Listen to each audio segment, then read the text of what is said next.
விமான சேவை பாதிப்பால் இடையூறுகளுக்கு ஆளான வாடிக்கையாளர்களுக்கு இண்டிகோ விமான நிறுவனம் மன்னிப்பு கூறியது. ஊழியர்கள் பற்றாக்குறையை காரணம் கூறி இண்டிகோ நிறுவனம் தொடர்ந்து நூற்றுக்கணக்கான விமானங்களை கடந்த 3 நாட்களாக ரத்து செய்து வருவதால் ஆயிரக்கணக்கான பயணியர் பாதிக்கப்பட்டுள்ளனர். இதுகுறித்து விமான போக்குவரத்து இயக்குநரகம் இண்டிகோ அதிகாரிகளை அழைத்து நேற்று விளக்கம் கேட்டது. நேற்று மட்டும் நாடு முழுவதும் 550 இண்டிகோ விமானங்கள் ரத்து செய்யப்பட்டன. இதனால் பயணியர் பெரும் சிரமத்துக்கு உள்ளாகினர். மேலும் தாமதம் காரணமாக பயண அட்டவணைகள் முற்றிலும் குழப்பமாக மாறியது.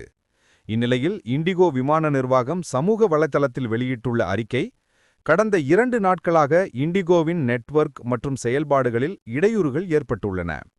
பாதிக்கப்பட்ட எங்கள் அனைத்து வாடிக்கையாளர்கள் மற்றும் தொழில்துறை பங்குதாரர்களுக்கும் நாங்கள் மனமார்ந்த மன்னிப்பு கேட்டுக்கொள்கிறோம்.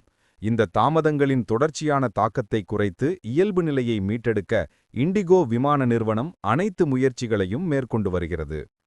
எங்கள் வாடிக்கையாளர்களுக்கு அவர்களின் திட்டமிடப்பட்ட விமானங்களில் ஏதேனும் மாற்றங்கள் குறித்து நாங்கள் தொடர்ந்து தெரிவித்து வருகிறோம்.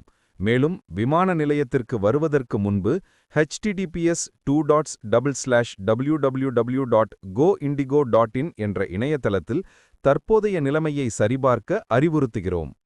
வாடிக்கையாளர்களுக்கு ஏற்பட்ட சிரமத்திற்கு இண்டிகோ விமான நிறுவனம் வருத்தம் தெரிவிக்கிறது. விரைவில் இயல்பு நிலையை கொண்டுவர கவனம் செலுத்துகிறது. இவ்வாறு இண்டிகோ விமான நிறுவனம் தெரிவித்துள்ளது.